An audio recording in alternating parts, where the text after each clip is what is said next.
Hechos capítulo 2 y todavía estamos ahí en el libro de Hechos capítulo 2. Vamos a meditar en este versículo. Déjenme ubico ahí. Bien, estamos en esa sección meditando y vamos a leer toda esta parte. Les pido que traten de recordar lo que ya hemos visto desde la vez que iniciamos la serie. Dice: así pues, los que recibieron su mensaje fueron bautizados, y aquel día se unieron a la iglesia unas 3,000 personas. Se mantenían firmes en la enseñanza de los apóstoles, en la comunión, en el partimiento del pan y en la oración. Todos estaban asombrados por los muchos prodigios y señales que realizaban los apóstoles. Todos los creyentes estaban juntos y tenían todo en común. Vendían sus propiedades y posesiones y compartían sus bienes entre sí según la necesidad de cada uno. No dejaban de reunirse unánimes en el templo ni un solo día. De casa en casa partían el pan y compartían la comida con alegría y generosidad, alabando a Dios y disfrutando de la estimación general del pueblo. Y cada día el Señor añadía al grupo los que iban siendo salvos. Vamos a leer otra vez el versículo 47. Dice así: alabando a Dios y disfrutando de la estimación general del pueblo. Y cada día el Señor añadía al grupo los que iban siendo salvos. Quiero comenzar contándote una parte de mi vida que me resulta muy interesante. Cuando medito en cosas para predicar, me vienen a la mente anécdotas, historias o capítulos de libros que he escuchado, que he leído, o películas que he visto. Pero esto que te voy a contar es muy interesante, muy interesante de mi vida y de la vida de toda persona que creció en la iglesia. Hay algunos entre el lenguaje cristianoide, entre el lenguaje aleluyo, si lo quieres llamar así, hay una sección de cristianos que nacieron en la iglesia. Yo nací y crecí en la iglesia. Yo tenía 2 años, más o menos. Mi papá, mi mamá me contaron que yo tenía como 1 año de nacido, algo así. Y un día se les ocurrió darme de comer pozole y yo me enfermé. Mi papá en ese tiempo apenas escuchaba de la Biblia. Llegó a la iglesia e hizo esta oración: si sanas a mi hijo, yo te doy mi vida. Y el Señor me sanó, y desde ahí mis papás se hicieron cristianos. Yo crecí dentro de la iglesia. Ahora, es muy interesante para mi vida y la de cualquiera que haya nacido en la iglesia, porque crecimos con perspectivas raras. Yo crecí saludando a la gente: Dios te bendiga. Y cambiaba mi lenguaje en cualquier otro lado. ¿Me explico? Yo tenía un lenguaje cristianoide. Entonces a la gente de la iglesia le decía: Dios te bendiga, hermano, Dios te bendiga, varón de Dios, mujer de Dios. Pero cuando salía a la escuela, mi saludo era: buenas tardes. ¿Qué onda, bro? ¿Cómo estás? Qué chido que estás bien. Pero a mi amigo cristiano con el que yo había crecido toda la vida: ¿qué onda, bro? Dios te bendiga. Y cosas como estas son las que caracterizaban mi vida. Pero hay otras cosas que hacían de mí una persona y todavía hacen de mí una persona muy aburrida. ¿A cuántos de aquí les gusta bailar o les gusta el ritmo? Yo no puedo. No, nunca me llamó la atención bailar. Pero ¿saben por qué? Porque cuando yo crecí me dijeron que bailar era malo, que bailar era del diablo. Entonces yo evitaba cualquier música que me incitara a moverme. Lo evitaba con todas mis fuerzas. Porque a mí desde niño, yo recuerdo muy bien a mi maestra de de dominicano y maestra de niños que me decía que yo estaba ahí bailando algo con mis amigos, niños de la iglesia. Y me decían, deja de bailar porque es del diablo. Y yo decía, pero ¿por qué es del diablo? Yo no entiendo por qué, si mi mente no entendía esas cosas. Otra cosa que yo tenía raro era mi lenguaje. No solamente al saludar, sino que yo evitaba por cualquier medio, evitaba usar palabras como chale, como palabras que no eran groserías, pero mi mente me decía que eran groserías. Lo que quiero decirte es que yo era una persona muy, muy aburrida. Y pienso que yo tengo características que me hacen aburrido al natural. Pero hay personas a quienes la religión los hizo aburridos. Y a mí me llama la atención este versículo 47. Dice, alabando a Dios y disfrutando de la estimación general del pueblo. La semana pasada les dije algo que es bien cierto. ¿A cuántos les gusta ir a una fiesta cristiana? ¿Alguna vez han ido a una fiesta cristiana? Yo toda mi vida fui a fiestas cristianas, jamás fui miren, era tan aburrido que no iba a las fiestas que no eran cristianas. Solamente quería ir a las que eran cristianas, nada más para ir y sentarme, comer e irme, y nada había de divertido. Cuando yo me casé, yo quise hacer algo muy, muy divertido. Y quise cambiar las formas de la vida para quienes invité a mi boda. Porque muchas personas que invité a mi boda eran personas que no eran cristianas. Por eso a mi boda invité a un payaso. Invité a un payaso muy conocido en el medio. Estuvo en Televisa y así. El payaso se llama Ventanita. Lo he invitado a varios eventos, y a uno de los eventos a los que lo invité fue a mi boda. Cuando nos casamos, le canté a mi esposa, con la banda de la iglesia, le canté a mi esposa una canción que no era cristiana. Y todos los que eran cristianos ese día dijeron, ¡oh! Porque le canté una canción que no era cristiana a mi esposa, una canción muy romántica. El asunto es que el cristianismo pareciera ser muy aburrido. A veces. Pareciera ser como muy serio, como muy fuera de lugar, como muy recatado. No estoy hablando mal de la iglesia, pero en algunas asociaciones se le exige a la mujer vestir de falda y con un velo. Y no, entiéndanme por favor, no quiero que me malentiendan, no estoy atacando a la iglesia, yo amo a la iglesia. La iglesia de donde yo vengo era así, yo amo a esa iglesia. Pregunto por ella, oro por ella. Pero a veces pareciera que la iglesia es muy aburrida. Y a mí me llama la atención este pasaje porque dice, alabando a Dios y disfrutando de la estimación general del pueblo.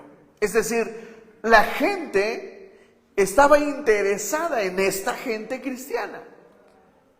Estaba interesada en ellos, les llamaba la atención. Tengo que preguntarte, ¿llamas la atención de la gente? ¿Llamas la atención de los que no son cristianos? ¿O hablan de ti como que, ya, ahí viene el cristiano, ya nos va a arruinar la fiesta? Luego te va a empezar a decir que no digas groserías, que no fumes, que no bailes. Ay, no, mejor ni lo invites a la fiesta, porque no hace nada, ahí está de aburrido todo el tiempo. Hasta los medios de comunicación hacen de esto una burla. ¿Se acuerdan? Ubiquen sus series donde se habla mal de en Los Simpson. Hay todo mundo está ¿cómo se llama el cristiano? Flanders. Ahí hasta se lo saben. Porque Flanders, ¿cómo es Flanders? ¿Cómo aburre Flanders? Y hay otras cosas que hablan mal acerca de los que son hijos de Dios. Lo cierto es que nosotros deberíamos de tener una identidad que le dé alegría a la gente.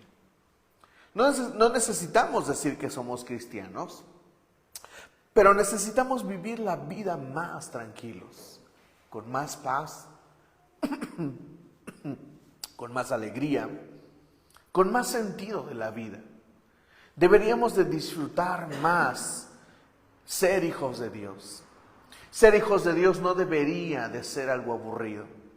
Ser hijos de Dios debería de ser la mayor aventura de nuestra vida. Ser hijos de Dios debería de ser lo más feliz que hagamos.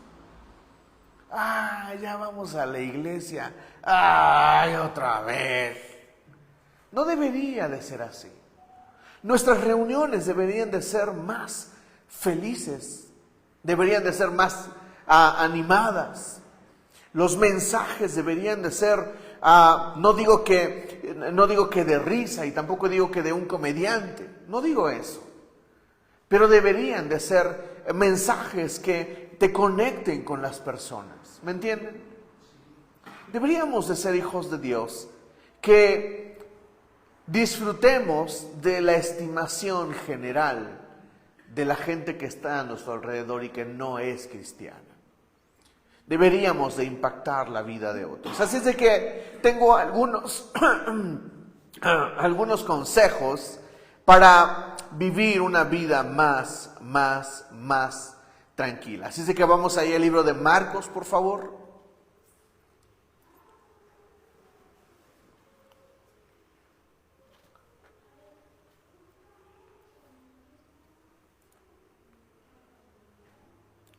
Marcos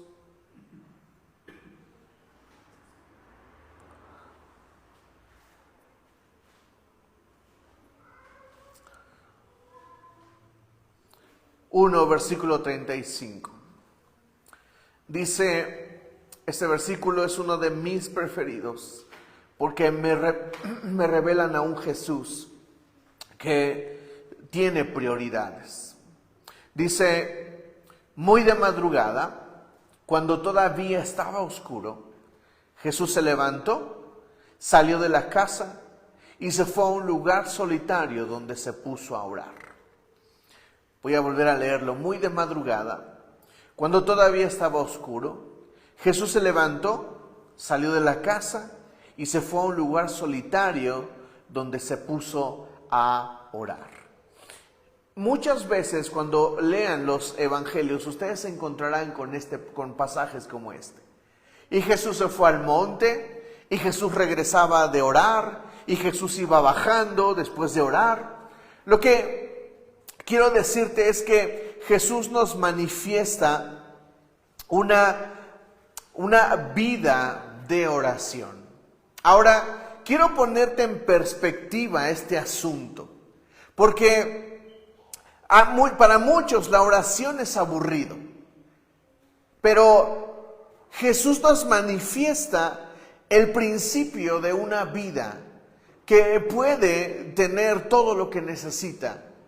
Y Jesús nos enseña este principio muy específico acerca de la oración. Ahora, hay muchos por ahí que andan diciendo que Jesús oraba en la madrugada porque los demonios tienen mayor actividad en la madrugada. Esto no es cierto. No es cierto. O sea, los demonios no es que salgan más en la noche o en la tarde. No es así. Los demonios salen todo el tiempo y obran. O sea, el diablo te tienta lo mismo a las 12 del día que a las 3 de la mañana. O sea, no hay diferencia. Entonces, esto no es cierto. Pero Cuando vemos a Jesús y todo lo que Él hacía, te vas a dar cuenta de que Jesús era una persona muy ocupada. Y a pesar de eso, Él tenía el tiempo para orar. Ahora, en el momento en el que Jesús ora, hay un momento donde los discípulos le preguntan a Jesús: Jesús, enséñanos a orar. ¿Cómo se ora? Los discípulos de Juan el Bautista le dicen: mira, Juan el Bautista tenía sus discípulos y les enseñaba. Yo te pido, sus discípulos le dicen: nosotros te pedimos, enséñanos a orar. Y la forma en que Jesús les enseña a orar rompe los paradigmas de la religión del tiempo de Jesús.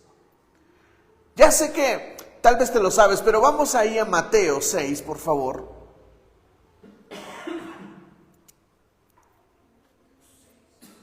Donde Jesús les enseña a orar.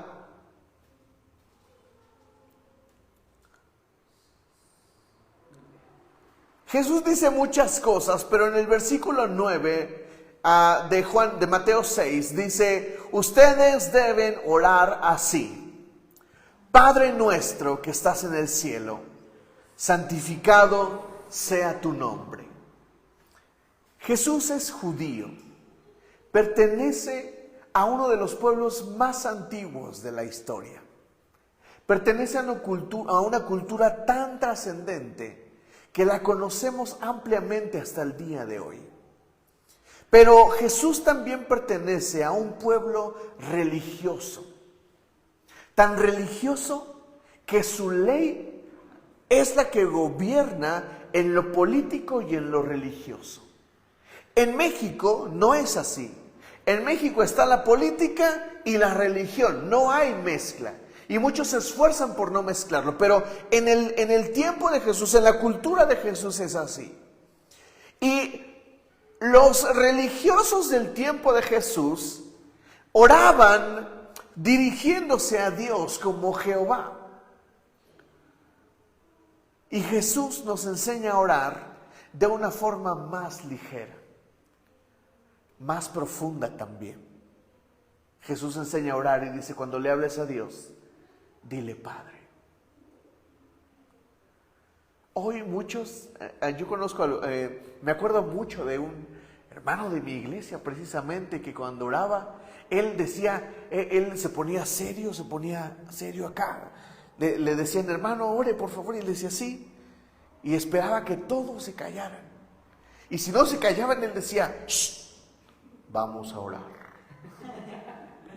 Y entonces tomaba posición y decía: Padre, usted que me ve, usted. No podía hablarle de Padre a Dios. Y Jesús nos llama a orar: Padre. Pablo dice: hemos sido llamados a ser hijos de Dios, de manera que podemos clamar: Abba, Padre. La palabra Abba significa papi, como papito. ¿Sí o no? Eso es una forma diferente de dirigirte a Dios. ¿Quita reverencia? No. Pero sabes, la forma de dirigirnos a Dios debe de ser una forma en la que podamos disfrutar de la oración. ¿Cuándo fue la última vez que oraste a Dios y disfrutaste de ese momento con tu Padre? ¿Disfrutan ustedes a su Padre? Ya sé que hay algunos que no tuvieron padre. Yo me quedé sin papá a los 20 y tantos años. Y yo extraño esa cercanía con mi padre, la cercanía que tenía con él. Pero conocer a Dios implica conocer a un Padre para nosotros, porque esa es la forma en que Él se revela a nosotros. Jesús dice: mira, no tienes que orar, no tienes que sentarte, no tienes que agarrar una posición. Mira, la Biblia ni siquiera habla de una posición específica para orar. Y hoy muchos quieren orar a fuerza hincados, porque sienten que le pierden el respeto a Dios, porque no oran así. Mi esposa se pone en flor de loto y empieza a orar. Yo oro parado, Porque si me hinco, me duermo. Y es en serio. Yo prefiero caminar en la sala y poner, cuando estoy bien despierto y sé que no me voy a dormir, entonces sí me hinco y oro, me acerco al Señor. Pero no oro siempre hincado. Miren, ¿han escuchado esta frase de Facebook? Las mejores batallas se ganan de rodillas. Dime, mencióname un versículo donde haya una persona que esté orando de rodillas. Vas a encontrar a gente postrada, rindiéndose a Dios, y eso es una actitud de adoración. Y está bien. Pero acercarnos a Dios debería de ser algo que deberíamos de disfrutar. ¿Me entiendes? No debería de ser algo que deberíamos de sufrir. Y mira, el Padre Nuestro es el modelo de oración. Muchos quieren acercarse a Dios recordando sus equivocaciones. Y muchos no quieren orar a Dios porque se sienten pecadores. ¿Te ha pasado que pecaste y no quieres orar porque sabes que le fallaste a Dios? A mí me ha pasado muchas veces. Pero cuando veo el Padre Nuestro, lo primero que se menciona no es el pecado. Mira cómo comienza: Padre nuestro que estás en el cielo, santificado sea tu nombre. Y luego dice, y luego hasta el versículo 12 dice: perdónanos nuestras ofensas. Es decir, de lo que después quiere hablar Dios es de tus equivocaciones. Pero lo primero que quiere el Señor es que te conectes con Él. Porque el Señor no te va a echar en cara tus equivocaciones o tu pecado cuando te acercas a Él. ¿Hablaremos de eso durante nuestra oración? Sí. Pero el Señor quiere que te conectes con Él. Y después hablamos de lo demás. ¿Me entiendes, iglesia? Sí. Deberíamos de tener una vida más ligera en nuestras oraciones. Y cuando digo ligera, no digo ni falta de respeto, ni falta de reverencia. Hablo de verdadera cercanía a Dios, dirigiéndonos a Él como nuestro Padre. Luego tengo otro consejo, y este está en Mateo 11, por favor. Mateo 11.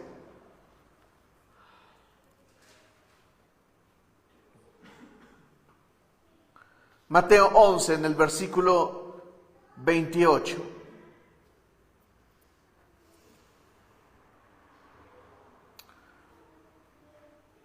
Voy a leer desde el versículo 25. En aquel tiempo Jesús dijo: Te alabo, Padre, Señor del cielo y de la tierra, porque habiendo escondido estas cosas de los sabios e instruidos, se las has revelado a los niños.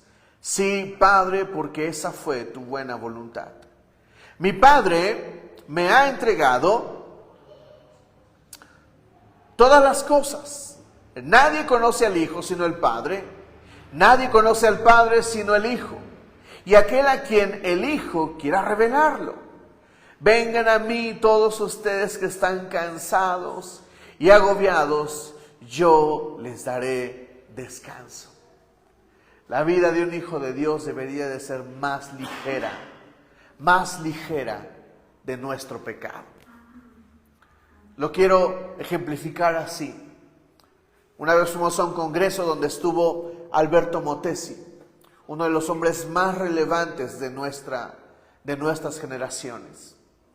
Alberto Motesi estaba hablando de cómo iniciaba su día. Y Alberto Motesi dijo esto que a mí me tocó profundamente. Él estaba hablando y dijo: cada mañana, y me encanta su forma en que habla, porque él habla así, dice: cada mañana yo me levanto, me pongo una pistola en la cabeza y me disparo. Lo que él quería decir es que él cada mañana muere a sí mismo y se entrega al Señor, le pide perdón por sus pecados y se entrega una vez más al Señor. Mira, unos piensan que tienen que hacer esto porque tienen que cubrir el requisito. Pero aligerar nuestra vida pidiendo perdón por nuestros pecados produce una vida más ligera. Produce una vida que no trae la carga del pecado sobre nuestras vidas. Una de las cargas que trae el pecado sobre nuestras vidas es la vergüenza. Y una de las mentiras más grandes que el diablo ha traído sobre nuestra vida es que el pecado se debe de esconder. Y yo quiero decirte esta noche que el pecado debería de salir a la luz. Deberías de poder tener la confianza de contarle a alguien sobre tus tentaciones, sobre tus equivocaciones. No a cualquiera, obviamente. Y mi primer consejo será, compártelo con tu pastor. Porque, ¿sabes? A veces se lo cuentas a alguien y esa persona terminará juzgándote o criticándote. Y eso no está chévere. Pero deberías de poder tener la confianza de hablarle a otros sobre tus luchas, sobre tus debilidades. Deberíamos de poder hacerlo. ¿No creen? ¿No te sentirías más ligero de poder decir, ¡ay, yo estoy siendo tentado! ¿No? ¿No sería más chévere?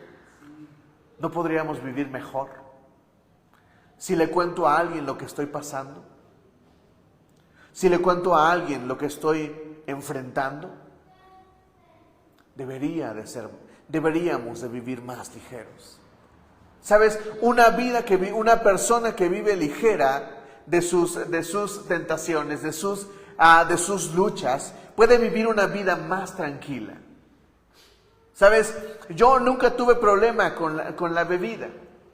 Así es de que con mis amigos yo no escondía este asunto de que yo era cristiano. Te hablo de mis amigos de la universidad. Eran unos borrachos, pero borrachos. Y ellos me usaban a mí. Ellos querían, yo estudié turismo y entonces nos mandaban a hacer proyectos. Y mis cuates, mis compañeros, los que eran mis amigos decían, ya saben con quién vamos, con Neri. ¿Por qué? Pues porque el Neri no toma. Él va a manejar. Y sí, yo manejaba y yo era el que tomaba el Boeing mientras ellos se tomaban sus Six. Y era muy chévere, ¿sabes? Poder disfrutar de mi vida como hijo de Dios. Yo disfrutaba este asunto, no lo escondía. Y mi respuesta era, no tomo pues porque no me gusta. Y es en serio, no me gusta. Yo no soporto el sabor de la cerveza. Tal vez a ustedes les guste, no sé. Pero a mí no me gusta. No lo disfruto en realidad. Y soy sincero contigo, creo que es algo que el Señor me dio.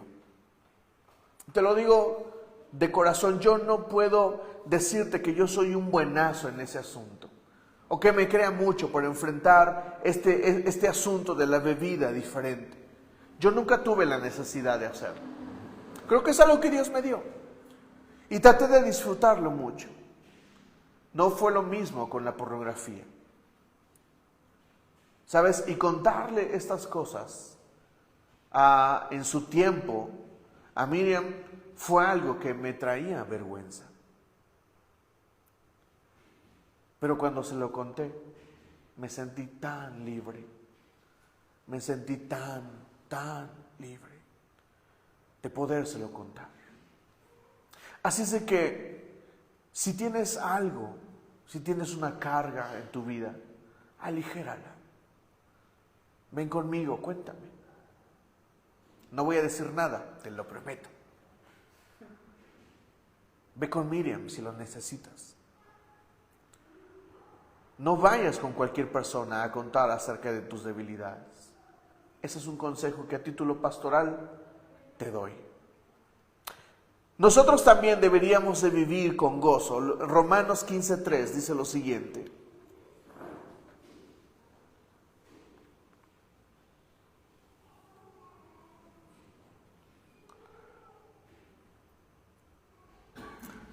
Versículo 13.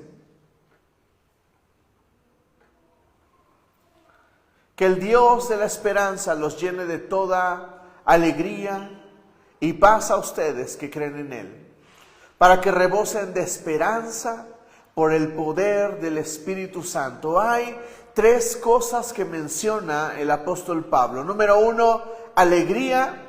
Número 2, paz. Y número 3, esperanza. Estas son las cosas con las que debería de vivir un hijo de Dios. Con esperanza, con alegría. Y esto viene de parte del Espíritu Santo. Dice que el Dios de la esperanza les llene de toda alegría y paz a ustedes que creen en Él, para que reposen de esperanza por el poder del Espíritu Santo. Mira, una cosa que produce la esperanza es la alegría y la paz. Porque entonces yo estoy seguro de hacia dónde voy. Una de las cosas que nosotros hablamos con las personas que están pasando una temporada difícil, una temporada que parece que no va a cambiar, es cuando empezamos a hablar de la esperanza. Porque es aquí donde tengo que decirte que la vida de un hijo de Dios puede tener paz, puede tener alegría, pero eso no significa que los problemas se solucionen. ¿Qué hay de las personas que tienen una enfermedad terminal? ¿Qué voy y qué les digo como predicador? ¿Qué les digo como cristiano? Ándale, ven, hazte cristiano y Dios te va a sanar. ¿Y si Dios no lo sana? ¿Cómo quedamos entonces con el mensaje? Porque todos creen que hacerte cristiano te va a cambiar la vida y que te vas a hacer rico, feliz, que casado, 3 hijos y todo va a salir bien. Pero la vida sigue siendo vida. Eclesiastés habla de las temporadas de la vida. Hay tiempo para llorar y reír. Hay tiempo para abrazar y dejar de abrazar. Hay tiempo para todo. Y la vida tiene sus temporadas. Pero lo que está diciendo Pablo es que el Dios de la esperanza los llene de toda alegría y paz. ¿Por qué los hijos de Dios tendríamos esperanza? ¿Por qué tendríamos esperanza? Hace unos días murió un predicador famoso y él escribió, lo voy a parafrasear de la siguiente manera: todos los hijos de Dios tenemos la esperanza de llegar a nuestro verdadero hogar. Los hijos de Dios deberíamos de vivir entendiendo que me puedo morir mañana, pero que si me muero, me voy al cielo. Allá vamos. Es el mejor lugar. Quiero contarte esa historia. Hace como 8 años, una mamá de un padre, una hija de un padre enfermo, me buscó o me canalizaron con ella porque su padre estaba en el hospital a punto de morir. Yo fui con él todavía estaba consciente y empecé a leer la Biblia con él. Lo visité varias veces en el hospital. Un día los médicos nos informaron que ya no había nada que hacer y que solo había que esperar. Pero él estaba muy consciente. Así es de que, sabiendo esto, fui una vez más con él y le dije, vamos a orar. Y me dijo, sí. Porque todo lo que le había dicho antes eran palabras de paz, eran palabras de alegría. Y cuando empezamos a orar, le dije, repite después de mí. Y cuando le dije, repite esto: Señor, si yo muero. Y él no pudo decir las palabras. Se molestó. Me dio codazos, no quiso que lo tocara, no quiso que le hablara. Y ese fue el último día que lo vi. Después de eso, él falleció unos días después. Tienes que tener conciencia de tu esperanza. ¿A dónde irás después de morir? Muchos siguen pensando que el infierno o que el cielo no existe. yo te recomendaría, búscate, incluso, ¿sabes? A mí me sorprendió un programa de televisión donde se hablaba de historias de personas que habían sido declaradas clínicamente muertas. ¿Y sabes qué cuentan todos? Escenas del infierno y escenas del cielo. Yo les creo. Y sabes, la Biblia dice que el Espíritu Santo nos da testimonio de que somos adoptados, de que somos hijos de Dios y de nuestra esperanza. Por eso tienes que decirle al Espíritu Santo, dame esperanza.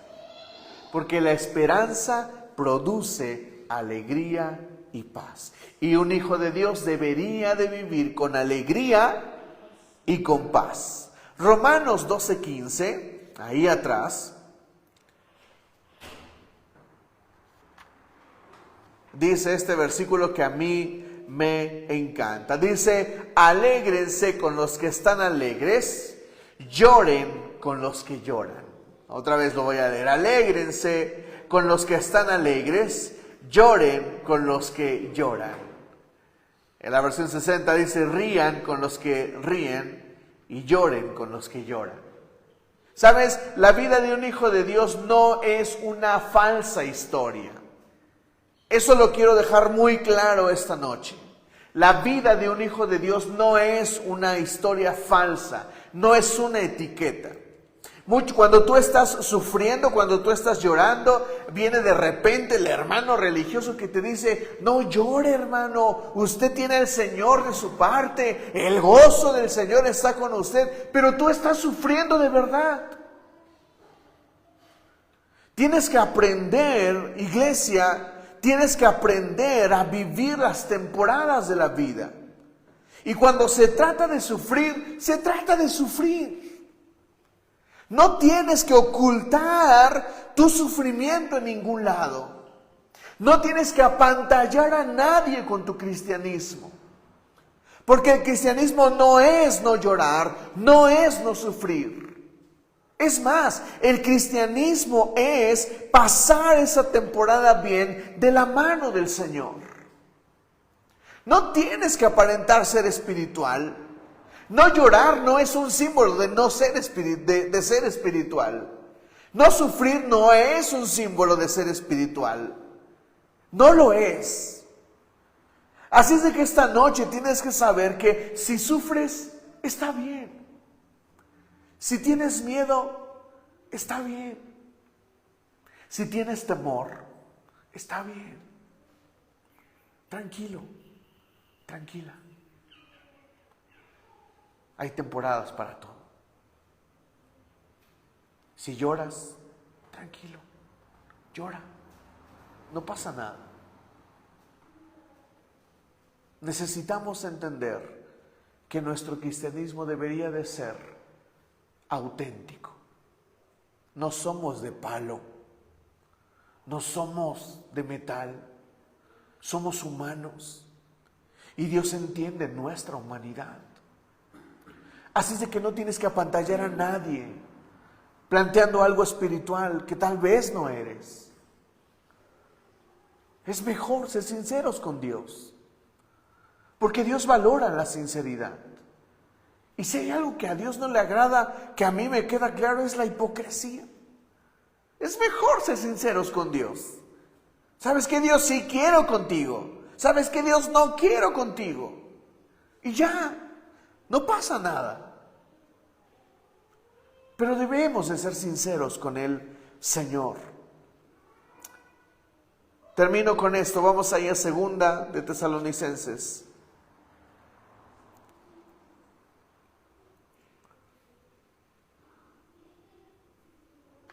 Capítulo 3, versículo 10. Hablo de que los hijos de Dios deberían de ser más gozosos, más felices, pero también los hijos de Dios debemos ser personas responsables. Dice el versículo 10, porque incluso cuando estábamos con ustedes, les ordenamos. Vean las palabras de Pablo. Dice, porque incluso cuando estábamos con ustedes, les ordenamos, el que no quiera trabajar, que tampoco coma. Qué duro es Pablo. Así es de que los hijos de Dios nos acercamos en paz con Dios, vivimos más ligeros, deberíamos de tener esperanza, sí, pero eso no significa que no deberíamos de trabajar y cumplir con nuestras responsabilidades. No puede ser que la gente diga, no, con los cristianos no, porque esos no quieren trabajar. No, con los cristianos no, porque esos no quieren hacer las cosas. No, con los cristianos no, con ellos no vayas porque no quieren hacer cosas. Que porque son cristianos. Y cuando tú vas a la Biblia, tú encuentras a personas que trabajaban en los lugares menos espirituales. Nehemías era el copero del rey Jerjes, del imperio medo-persa, el imperio más idólatra y más poderoso de su tiempo. Tenemos a José, siendo el segundo de Faraón, gobernando un país idólatra, un hombre de Dios. Tenemos a Daniel, a quien el rey Ciro lo amaba, lo admiraba. Tendremos a Sadrach, Mesach y Abednego, ejemplificando la integridad en medio de una tierra idólatra. Así es de que no puede ser que se nos llame o que nos neguemos a trabajo, a nuestras responsabilidades. ¿Me entienden? No puede ser, si la gente nos va a admirar, no solamente que sea porque tenemos paz, porque tenemos gozo, porque vivimos ligeros de nuestro pecado, porque tenemos esperanza. Que la gente también nos admire porque somos personas responsables. Que llegamos temprano al trabajo. Que somos los primeros en hacerlo. Que hacemos las cosas excelentes. La Biblia dice, Pablo habla fuerte y dice, hagan todo como si fuera para el Señor. Si limpio, si lavo, si trabajo con una computadora, si atiendo a clientes, que sea lo mejor. Porque entonces gozaremos de la admiración de la gente. Y nos van a decir, hey, vayan con él. Ese cuate trabaja bien. Es honrado. No te hace tranza. No anda metiéndose en cosas que no. Él es de toda confianza. No te vende cosas piratas. Te vende cosas de calidad. Ese cuate trabaja bien. La gente debería de hablar de los hijos de Dios así. ¿Me dices amén? Amén. Y voy a terminar con esto en Eclesiastés capítulo 2.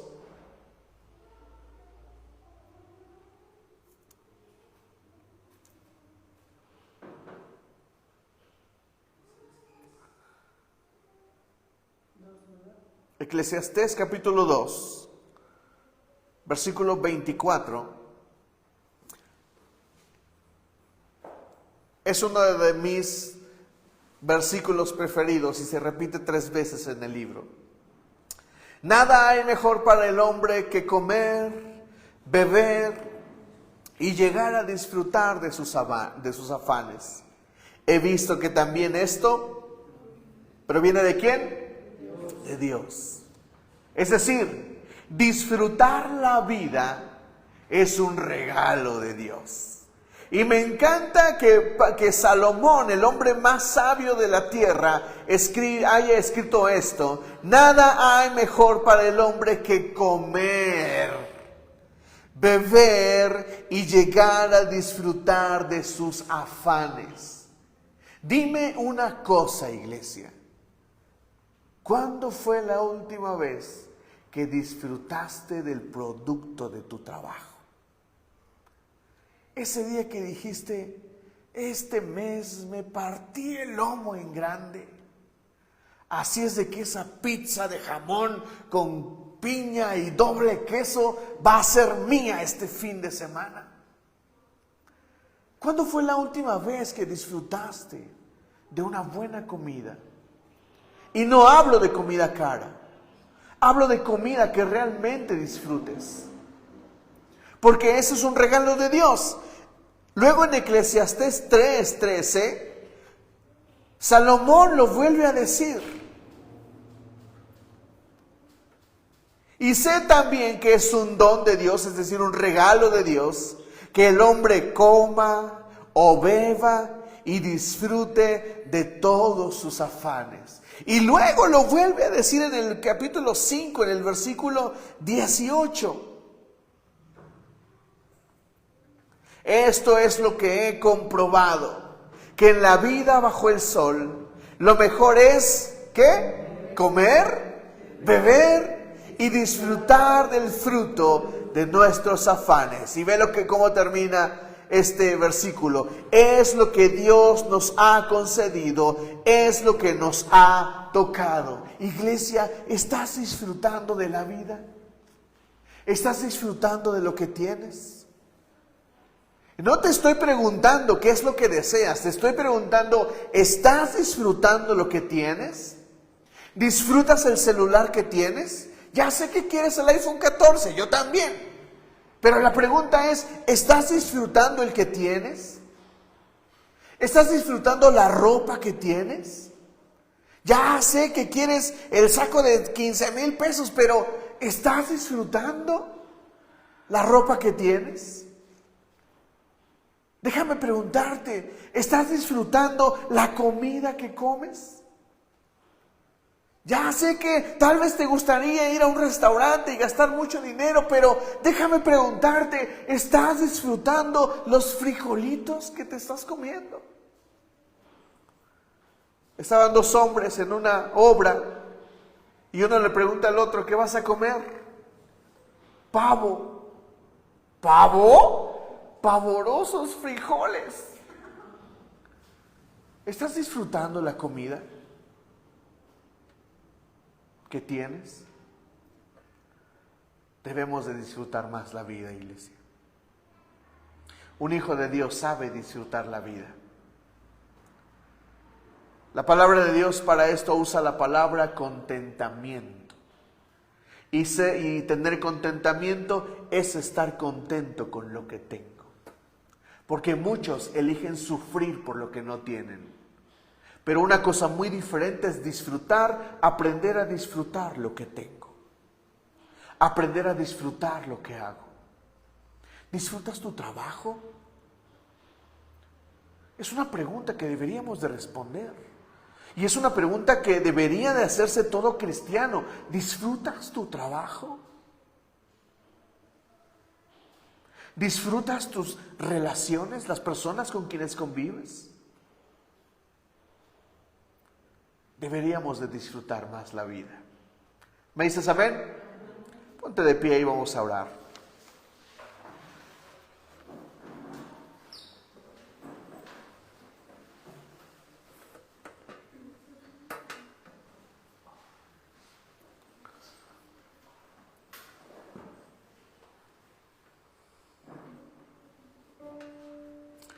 Cierra tus ojos.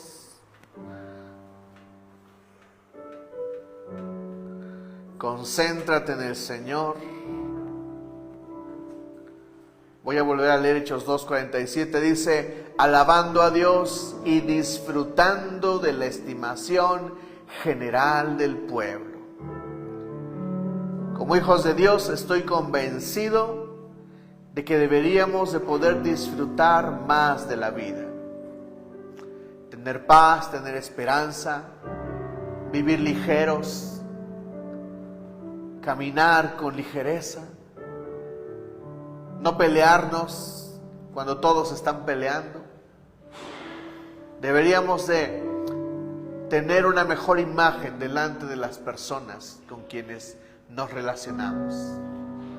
Así es de que concéntrate en el Señor unos minutos, cierra tus ojos. Y dile al Espíritu Santo, ayúdame a disfrutar la vida.